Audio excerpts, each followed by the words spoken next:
ஒவ்வொரு கட்ட நரகம் சொர்க்கம் போக முடியாது. லெவல் 1 கிராஸ் பண்றதுக்கு உண்டான பவர் தான் உங்ககிட்ட இருக்கு. லெவல் 1 கிராஸ், அவ்வளவுதான். இங்கிருந்து வெற்றி, அங்க வரைக்கும் வெற்றி கிடையாது. புரியுதா? டிராவல் பண்றது ரொம்ப தூரம். ஏமாத்துறாங்க, ஏமாற்றத்தில் வச்சிருக்காங்க. ஏமாற்றும் தலைவர்கள் நிமிஷம் சொல்றாங்கல்ல, வழிகளுக்கும் தலைவர்கள் அமல் அமல் அமல் செய்யணும். அமல் செய்யுங்க, நாங்களும் அமலை தான் செய்ய சொல்றோம்.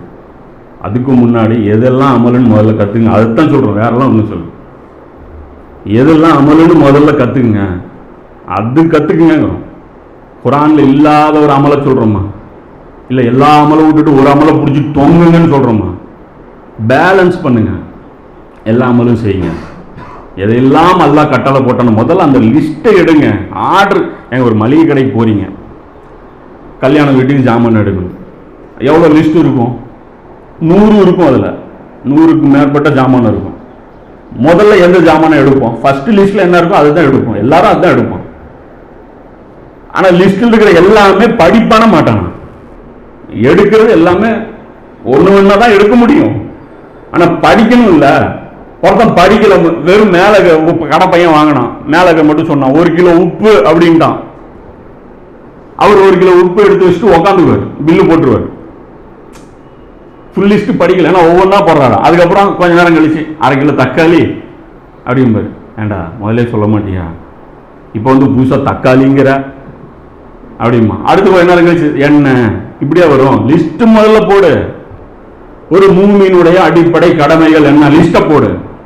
இஸ்லாத்துக்கு சேரும்போது அவனை கூப்பிடு, அவன்கிட்ட சொல்லு, இங்க பார் இவ்வளோ விஷயம் இருக்கு, செய்ய முடியுமா?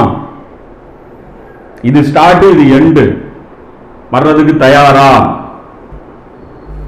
விருப்பம் இருந்தா வா, இல்லைன்னா நிர்பந்தம் கிடையாது, போயிட்டு விரும்பியபடி பூமியில வாழ். பிரச்சனை லிஸ்ட்ல ஒரு ஜாமான் எடுத்து கொடுத்தா அல்லாஹ் ஒத்துக்க மாட்டோம். அல்லாஹ் லிஸ்ட் தான் பார்ப்போம். அல்லாஹ் சொல்றான், இஸ்லாத்தில் முழுமையாக நுழைந்து விடுங்கள். அது மாதிரி தேவையில்லாம கேள்விகள் எழுப்புறாங்க. ஸோ விஷயம் என்னன்னா, லிஸ்ட் முதல்ல பாருங்க, எல்லாமே இருக்கு. எது முதல்ல எது பின்னாடிங்கிறது அது ஒரு ரசூலா காமிச்சு கொடுத்துருக்காங்க. இப்போ அந்த லிஸ்டின் படி போங்க, அந்த வரிசையின் படம் போங்க. ஈமானுங்கிறாங்க. ஈமான்னா என்ன தெரியுமா?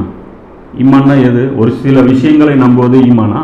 அதுவும் ஈமானு. ஒரு சில விஷயங்கள் நம்புறது ஈமானு. எல்லாத்தையுமே நம்பணும், அதுவும் ஈமான். ஈமானுடைய டெஃபினேஷன் ரொம்ப பெருசு. நம்பிக்கை கொண்டு நற்செயல் செய்தா போதும் சொர்க்கம். ஆமா, நம்பிக்கை கொண்டு. எதை நம்பிக்கை கொண்டு? நற்செயல். எதையெல்லாம் நற்செயல்? அந்த நற்செயல் தான் செய்யணும். எவனுக்கு பொருளாதாரம் அதிகமாக எல்லாம் கொடுத்துட்டானோ, உதாரணத்துக்கு அவன் தொழுகையில் ஈடுபட்டான், ஆனால் பொருளாதார ரீதியாக அவனுடைய கான்ட்ரிபியூஷன் இஸ்லாத்துக்கு இல்லை. இப்போ இவன் நம்பிக்கை கொண்டு நற்செயல் செஞ்சவனா ஆயிடுவானா? ஆக மாட்டான். நம்ம கணக்குப்படி ஆயிடுவான், ஆனால் அல்லாவுடைய கணக்குப்படி ஆக மாட்டான். ஏமாத்துறாங்க இவங்க. இதைத்தான் அல்ல இங்க சொல்றான். அந்நாளில் நயவஞ்சர்களான ஆண்கள் பெண்களின் நிலை எவ்வாறு இருக்கும் எனில் சற்று எங்கள் பக்கம் பாருங்கள். மூமின்களை பார்த்து சொல்லுவாங்க, கொஞ்சம் எங்க பக்கம் வாங்க, நாங்கள் உங்களுடைய ஒளியிலிருந்து சற்று பயனடைந்து கொள்கிறோம். அவங்க சொல்லுவாங்க, நாங்கள் உங்க ஒளியிலிருந்து சற்று பயனடைஞ்சுக்கிறோம், கொஞ்சம் யூஸ் பண்ணிக்கிறோம். எப்போ ஓடிக்கிட்டே இருக்காது. அதாவது ஒரு வண்டி பல்ப் இல்லை, பீஸ் போயிடுச்சு, பக்கத்தில் இருக்கிற பைக்கை அவனை ஃபாலோ பண்ணிட்டு போகும்ல, ஏப்பா கூடவே இருப்பாங்க. இவன் 80ல் போனான், இவன் வண்டி 40 மேலே போகாது. இவன் டிவிஎஸ் சுட்டி வச்சிருக்கான், அவன் பைக் வச்சிருக்கான். ஏய் ஸ்லோ, நிறுத்து நிறுத்து நிறுத்து, கூட போ, நீ ஓவர்டேக் பண்ணிட்டு போகாத, என்னை டோ பண்ணி இழுத்துட்டு போற வண்டி நீ அப்படின்னு சொல்லிட்டு சொல்லுவான். அப்பா வந்து சொல்லுவாங்க, நாங்கள் பயனடைந்து கொள்கிறோம், ஆயினும் அவர்களிடம் சொல்லப்படும்.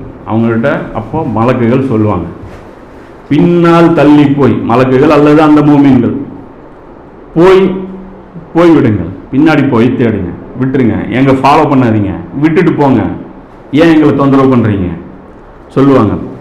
உங்களுடைய ஒளியை வேற எங்காவது போய் தேடிக்கொள்ளுங்கள். நீங்க உங்களுடைய அமல்களை, உங்களுடைய வெளிச்சத்தை வேற எங்கேயாவது போய் தேடிக்குங்க அப்படின்னு சொல்லுவாங்க.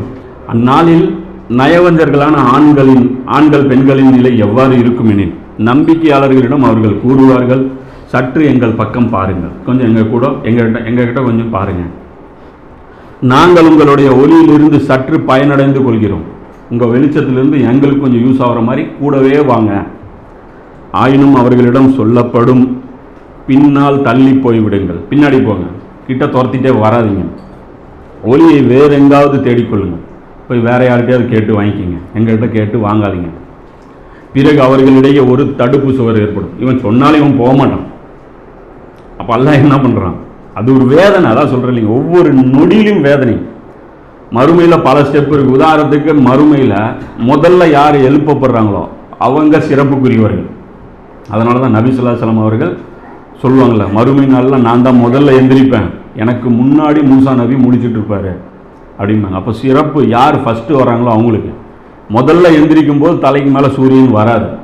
கொஞ்சம் நாள் கழிச்சு தான் சூரியன் அப்படியே ஹீட் ஆகிட்டே இருக்கும். அந்த சூரியனும் பிரைட்னஸ் கூடிக்கிட்டே வரும்.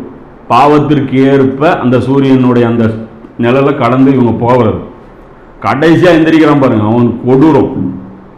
யார் கடைசியாக வரானோ. ஸோ அதெல்லாம் அது ஒரு ஸ்டேஜ்.